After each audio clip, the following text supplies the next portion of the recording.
आज हम आपको सुनाएंगे अमावस्या और पूर्णिमा, दो बहनों की कथा। एक राज्य में एक राजा और एक रानी रहते थे, जिनकी 4 संतानें थीं, 2 लड़के और 2 लड़की। एक लड़की का नाम पूर्णिमा तथा दूसरी लड़की का नाम अमावस्या था। पूर्णिमा घर के कामों में निपुण थी और घर का पूरा काम करती थी और भगवान की पूजा अर्चना भी किया करती थी। इसके अतिरिक्त वह गौ माता की सेवा भी किया करती थी और उसकी दूसरी बहन अमावस्या न ही घर का कोई काम करती थी और न ही भगवान की पूजा अर्चना करती थी और न ही गौ माता की सेवा करती थी।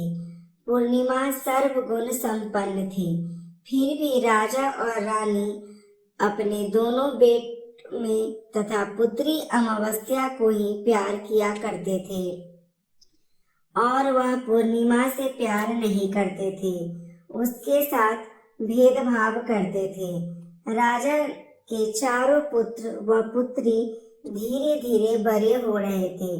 जब वे बड़े हो गए, राजा ने अपने दोनों पुत्रों का विवाह योग्य कन्याओं से करा दिया। इसके बाद रानी ने राजा से कहा कि अब दोनों पुत्री का विवाह के योग्य हो गई है, अब इन दोनों बहनों का विवाह भी करा दो। लेकिन पुत्री अमावस्या का विवाह किसी बड़े खानदान में कराया और पूर्णिमा का विवाह किसी गरीब परिवार में कराना, क्योंकि पूर्णिमा को केवल भगवान की पूजा पाठ करना ही पसंद है और गाय की सेवा करना पसंद है। अब रानी ने राजा को दोनों पुत्रियों का रिश्ता तय करने के लिए भेज दिया। राजा ने अपने पड़ोसी राज्य में जाकर वहां के राजा के पुत्र से अमावस्या का रिश्ता तय कर दिया और वही पास के गांव में जाकर एक गरीब परिवार के लड़के से पुत्री पूर्णिमा का विवाह भी तय कर दिया। यह सारी बात जानकर राजा ने अपनी रानी से बताया तो रानी यह सोचने लगी कि अब देखते हैं भगवान इसकी मदद कैसे करते हैं। अब यह बहुत ही पूजा पाठ करती है और भगवान में मगन रहती है। पूर्णिमा का भाई और उसकी भाभी पूर्णिमा से बहुत प्यार करते थे, क्योंकि पूर्णिमा उनके घर के कामों में उनका साथ देती है और कामों में हाथ बटाती है, और यही उनकी दूसरी बहन अमावस्या उन पर अपना रोब जमाती है और घर का कोई कार्य नहीं करती है। कुछ समय बीत जाने के बाद दोनों पुत्रियों का विवाह हो जाता है। राजा और रानी के विवाह के बाद अपनी दोनों पुत्रियों की विदाई कर देते हैं। विदाई देते समय राजा और रानी पुत्री अमावस्या को बहुत सारा धन और दौलत देकर विदा करते हैं। पूर्णिमा को भी कुछ भी नहीं देते हैं, खाली हाथ अपने घर से विदा करते हैं। इसके बाद दोनों बहनें अपने अपने ससुराल को चली जाती हैं। कुछ दिन बीत जाते हैं और एक दिन अमावस्या अपने घर पर शिव जी की कथा रखती है, जिसमें वह सभी गांव वालों को निमंत्रण देती है और अपनी बहन पूर्णिमा को नहीं बुलाती। जब गांव की सभी औरतें अमावस्या के यहाँ जाती है तो यह सब दृश्य पूर्णिमा अपने घर के दरवाजे के बाहर बैठकर देख रही होती है। तब वहां से गुजर रही औरतें पूर्णिमा से कहते हैं कि तुम्हारी बहन के यहाँ शिव जी की कथा रखी है, क्या तुम नहीं चलोगी? पूर्णिमा ने कहा, मुझे निमंत्रण नहीं आया है, मैं नहीं जा सकती। सभी गांव की औरतों ने पूर्णिमा से कहा, बुलाया नहीं तो क्या हुआ, भगवान शिव की कथा है, तुम हमारे साथ चलो। गांव की सभी औरतों की बात मानकर पूर्णिमा भी उनके साथ भगवान शिव की कथा में अमावस्या के घर चली जाती है। जब अमावस्या की नजर पूर्णिमा पर पड़ती है तब वह कहती है, तुम यहाँ कैसे चली आई? मैंने तुमको बुलाया नहीं। खैर कोई बात नहीं, अब तुम आ ही गई हो तो चुपचाप बैठी रहना। और यह कहते हुए अमावस्या ने पूर्णिमा की गरीबी का भी मजाक उड़ाया। पूर्णिमा की आंखों में आंसू आ गए और रोते रोते मन ही मन में पूर्णिमा भगवान शिव से विनती करती है, हे भगवान, क्या पूजा पाठ करना गलत है? गौ माता की सेवा करना गलत है? आखिर मेरी गलती क्या है? आप मुझ पर अपनी कृपा दृष्टि कब बनाएंगे? पूर्णिमा बार बार भगवान शिव से यही कहती रहती। इतने में शिव कथा पूरी हो जाती है और अमावस्या भगवान का प्रसाद बांटने लगती है। वह सभी लोगों को प्रसाद देती है, लेकिन पूर्णिमा को वह प्रसाद नहीं देती है। पूर्णिमा बिना प्रसाद के ही अपने घर लौट जाती है। रास्ते में वह यह सोचते हुए चलती है कि यदि उसके बच्चे प्रसाद मांगेंगे तो वह उन्हें क्या जवाब देगी। उसने सोचा था कि वह अपने मायके अपने भाई और भौजाई के यहाँ जाएगी और वह जाते जाते हुए वहाँ बच्चों के लिए कुछ लेकर जाएगी। ऐसा सोचते हुए वह वहाँ अपने घर वापस लौट आई। घर लौट आने के बाद वह अपने पति और बच्चों से कहती है वह अपने मायके जा रही है। पति ने कहा ठीक है और कुछ समय के बाद पूर्णिमा अपने मायके के लिए रवाना हो गई। चलते चलते रास्ते में एक चबूतरा आया जिस पर तुलसी का पौधा लगा हुआ था। उस चबूतरा पर एक बूढ़ी अम्मा बैठी हुई थी। वह कोई और नहीं, साक्षात तुलसी माँ थी। उस बूढ़ी माता ने पूर्णिमा से कहा, बिटिया तुम कौन हो और कहाँ जा रही हो? पूर्णिमा अपना परिचय देते हुए बूढ़ी औरत पूर्णिमा से कहा, यहाँ तुलसी का पौधा सूख रहा है, इसमें थोड़ा सा पानी डाल दो और इस चबूतरे की साफ सफाई कर दो जिससे मुझे थोड़ी ठंडक मिलेगी। पूर्णिमा ने कहा ठीक है माँ, मैं तुलसी में पानी डाल देती हूँ और यहाँ की साफ सफाई भी कर देती हूँ। पूर्णिमा ने साफ सफाई की बाद बूढ़ी अम्मा को नहला दिया और बूढ़ी अम्मा की भी सेवा की, उनके पैर दबाए और बूढ़ी अम्मा से कहा कि माँ जी और बताइए मैं आपकी क्या सेवा करूं? और कोई काम है तो बता दीजिए, मैं कर दूंगी। बूढ़ी अम्मा ने कहा कुछ नहीं, अब तुम जाओ और वापस आते समय मुझसे मिलते हुए जाना।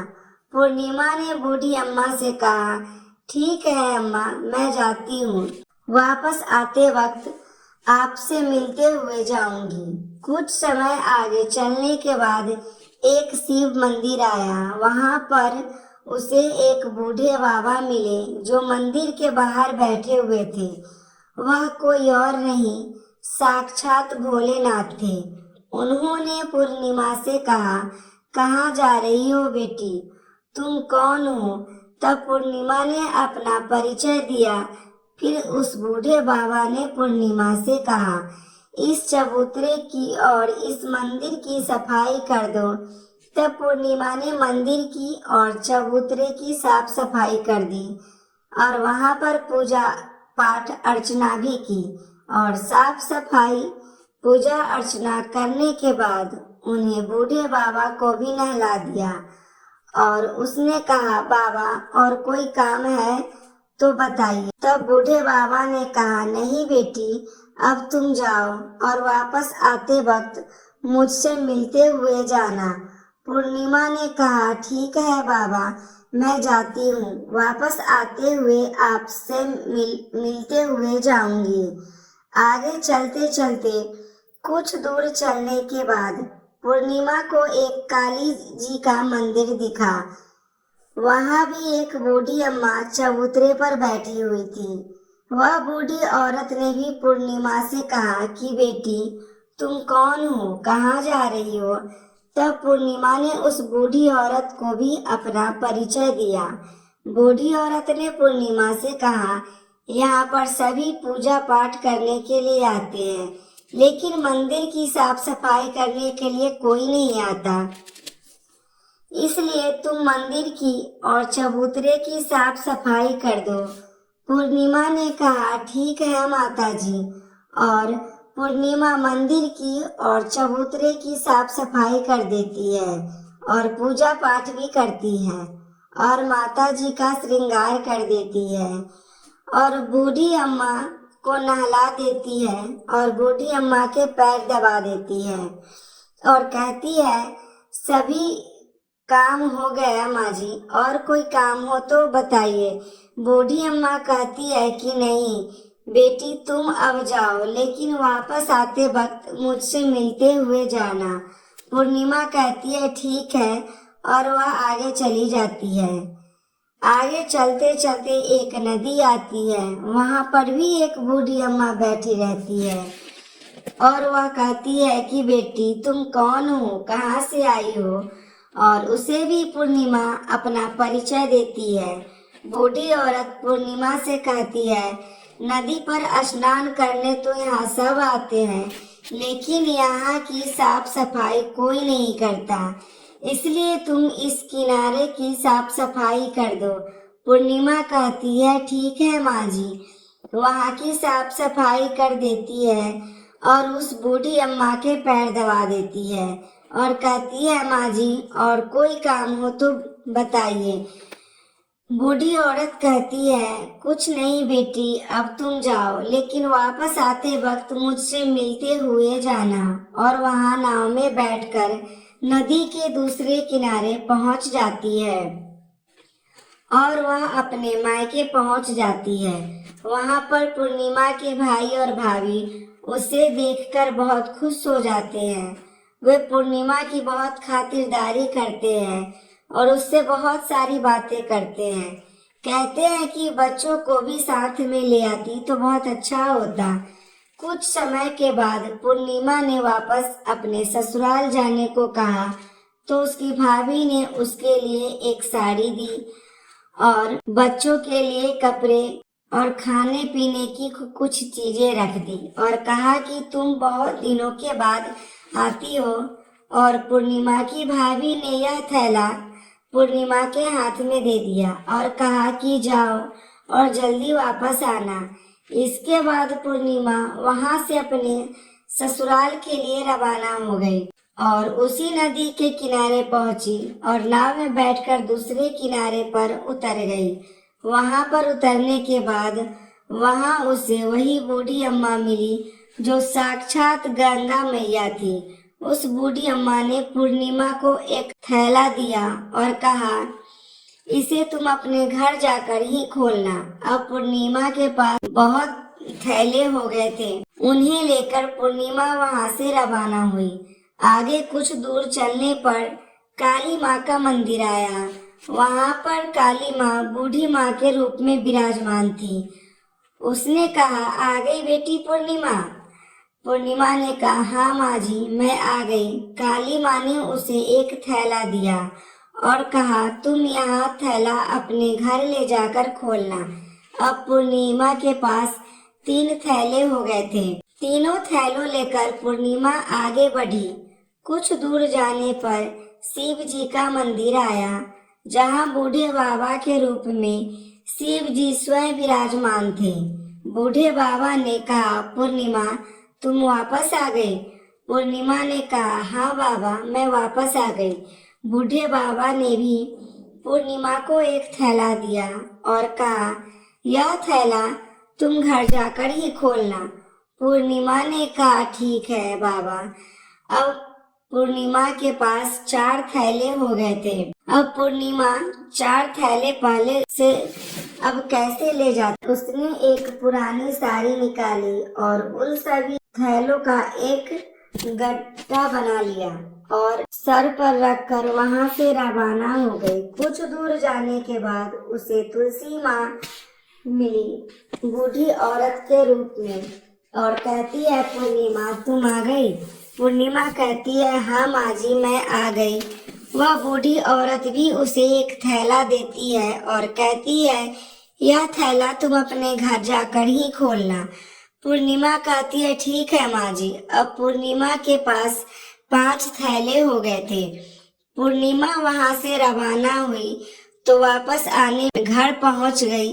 पूर्णिमा ने बच्चों को नीचे रखा और सबसे पहले अपने मायके का थैला खोलकर देखने लगी। उसमें बच्चों के लिए अच्छे अच्छे कपड़े और खाने पीने की चीजें थी। उसमें कुछ गहने भी थे। पूर्णिमा ने कपड़े अपने बच्चों को दिए और खाने पीने की चीजें भी बच्चों को दे दी। बच्चे बहुत खुश थे। अब पूर्णिमा ने दूसरा थैला खोला जो उसे गंगा मैया ने दिया था। उसमें ढेर सारे हीरे जवाहरात, सोना चांदी आदि था। इसके बाद अब पूर्णिमा ने तीसरा थैला खोला जो उसे काली माँ ने दिया था। उसमें बहुत सारा श्रृंगार का सामान भरा हुआ था। इसके बाद पूर्णिमा ने चौथा थैला खोला जो उसे भगवान शिव ने दिया था। उसमें बहुत सारा धन संपत्ति भरा हुआ था। अब बहुत सारी खुशियां भरी हुई थी। इसके बाद अब पूर्णिमा ने 5वां थैला खोला जो उसे तुलसी माँ ने दिया था। उसमें चावल, दाल और 7 प्रकार के खाने पीने की चीजें भरी हुई थी। अब पूर्णिमा के घर में किसी भी चीज की कमी नहीं थी। उसका घर धन धान्य से भरा हुआ था और परिपूर्ण था। अब पूर्णिमा और उसका परिवार सुख में जीवन व्यतीत करने लगे। अब पूर्णिमा के मन में विचार आया कि क्यों न शिव जी की कथा कराई जाए और शिव जी की कथा में एक कार्यक्रम रखा। पूर्णिमा ने गांव के घर में सभी लोगों को निमंत्रण दिया और घर घर जाकर सभी लोगों को बुलाया। पूर्णिमा अपनी बहन अमावस्या के घर भी गई और अमावस्या को भी शिव जी की कथा के लिए उसने अपने घर पर बुलाया। अब अमावस्या पूर्णिमा के घर शिव जी की कथा में आई तो उसने देखा पूर्णिमा के घर में किसी भी चीज की कोई कमी नहीं है। इतना सारा धन दौलत देखकर अमावस्या आश्चर्यचकित हो गई। उसने पूर्णिमा से कहा कि तुम्हारे घर में इतनी धन और दौलत कहाँ से आई? पूर्णिमा ने कहा, देखो बहन, तुमने शिव जी की कथा में मुझे नहीं बुलाया था, फिर भी मैं चली आई। तुमने मुझे प्रसाद तक नहीं दिया और मेरी गरीबी का भी मजाक उड़ाया। इसके बाद मैं अपने घर आ गई और घर आते हुए मन ही मन सोच रही थी कि अपने मायके जाऊंगी और मैं अपने मायके चली गई। और जो कुछ घटना इस बीच में हुई वह सभी घटना अपनी बहन अमावस्या को बताती है। तो अमावस्या कहती है, तुम मुझे भी प्रसाद मत दो और मुझे डांट लो, लेकिन पूर्णिमा ने कहा कि यह तो भगवान का प्रसाद है, मैं तो सबको दूंगी और तुम्हें भी दूंगी। फिर भी अमावस्या ने प्रसाद नहीं लिया। वह सीधे अपने घर चली गई। घर जाकर अपने बच्चों से कहकर वहां से मायके जाने के लिए तैयार हो गई और मायके के लिए निकल गए। उसे भी रास्ते में चलते चलते तुलसी माँ मिली जो चबूतरे पर बूढ़ी माँ के रूप में बैठी थी। बूढ़ी माँ ने अमावस्या से कहा, बेटी कौन हो तुम, कहाँ जा रही हो? अमावस्या ने अपना परिचय दिया। बूढ़ी माँ ने कहा, बेटी यह तुलसी का पौधा सूख रहा है, इसमें थोड़ा सा पानी डाल दो और इस चबूतरे की साफ सफाई कर दो। इस पर अमावस्या ने कहा, बुढ़िया तुझे दिखाई नहीं दे रहा कि मैंने इतनी महंगी साड़ी पहन रखी है, यह गंदी हो जाएगी। ऐसा कहकर वहां से वह आगे चली गई। आगे जाने पर उसे भगवान शिव मिले, जिसे भी उसने ऐसा ही कहा। उसके बाद आगे जाने पर उसे काली माँ मिली, उसने भी उससे यही सारी बातें कही। आगे जाने पर उसे गंगा मिली, जिसे भी उसने यही बात कहा। आगे चली गई। इसके बाद अमावस्या जब नाव में बैठने लगी तो उसे नाव में फूलों की जगह कांटे भरे थे, उसके पैरों में चुभ रहे थे, किनारे पर उतरकर वहां अपने मायके चली गई। जब वहां उसे उसकी भाभीियों ने तथा भाइयों ने देखा तो मन ही मन कहने लगी, काम की न काज की, 2.5 मन अनाज की। अब आ गई हो तो ठीक है, पूर्णिमा तो हमारे कामों में हाथ बटाती थी, यह कोई काम तो करेगी नहीं। अब उन्होंने खाना बनाया और खा पीकर सो गए। अमावस्या जब सुबह जल्दी उठी, उनकी भाभीियों ने कहा कि मैं अपने ससुराल जा रही हूँ। उन्होंने कहा कि ठीक है, जाओ अमावस्या। बोली, पूर्णिमा को तो तुमने एक थैला दिया था, मुझे भी कुछ नहीं दोगे क्या? भाई और भाभी ने कहा, तुम घर जाओ, थैले तुम्हारे घर पहुंच जाएंगे। फिर अमावस्या वहां से निकल गई, नदी के किनारे पहुंची। वहां गंगा मैया बूढ़ी औरत के रूप धारण करके बैठी हुई थी। बूढ़ी माँ ने कहा, आ गई बेटा? उसने कहा, हाँ आ गई। अमावस्या ने कहा, तुमने पूर्णिमा को एक थैला दिया था, मुझे नहीं दोगी क्या? बूढ़ी अम्मा ने कहा, तुम घर जाओ, थैले तुम्हारे घर पहुंच जाएंगे। इसके बाद आगे जाने पर उसे काली मैया मिली, जिसने भी अमावस्या को यही कहा। इसके बाद आगे जाने पर उसे भगवान शिव मिले, उन्होंने भी अमावस्या को यही कहा। इसके बाद आगे जाने पर उसे तुलसी माँ मिली, उसने भी अमावस्या को यही कहा, तुम घर जाओ, थैले तुम्हारे घर पहुंच जाएंगे। अमावस्या अपने घर पहुंच गई और आंगन में देखा, वहां पर 5 थैले पड़े हुए थे। अमावस्या ने मन ही मन सोचा, अब तो मेरे पास बहुत सारी धन और दौलत आ जाएगी। जल्दी जल्दी उसने सभी थैलों को खोला, किसी में मिट्टी तो किसी में पत्थर, किसी में कंकड़ और किसी में कोयला। उसे मायके से भी कुछ नहीं मिला था, इन थैले में कुछ नहीं था। अमावस्या दौड़ती हुई पूर्णिमा के घर गई और कहती है, तुम्हें तो इतना सब कुछ मिला, मुझे तो कुछ भी नहीं मिला, आखिर क्यों? तो पूर्णिमा कहती है, जब तुम अपने मायके जाती हो तो अपनी भाभीियों के साथ उनके काम में हाथ नहीं बटाती हो, उनके साथ मिलकर काम नहीं करती हो। लेकिन तुम ऐसा कुछ नहीं करती, उनकी इज्जत भी नहीं करती, इसलिए तुम्हें भला क्या देंगे? इसके बाद तुमने गंगा मैया को ठुकरा दिया और काली माँ को भी ठुकरा दिया, भगवान शिव को भी ठुकरा दिया, इसलिए उन्होंने भी तुम्हें कुछ नहीं दिया। अमावस्या कहती है, बहन मुझे माफ कर दो, मैंने तुम पर हमेशा अत्याचार किया, मुझे कुछ नहीं मिला, कोई बात नहीं, मैं भी भगवान की भक्ति करूंगी और सब कुछ प्राप्त कर लूंगी, मुझे इन सब चीजों का रहस्य बताओ।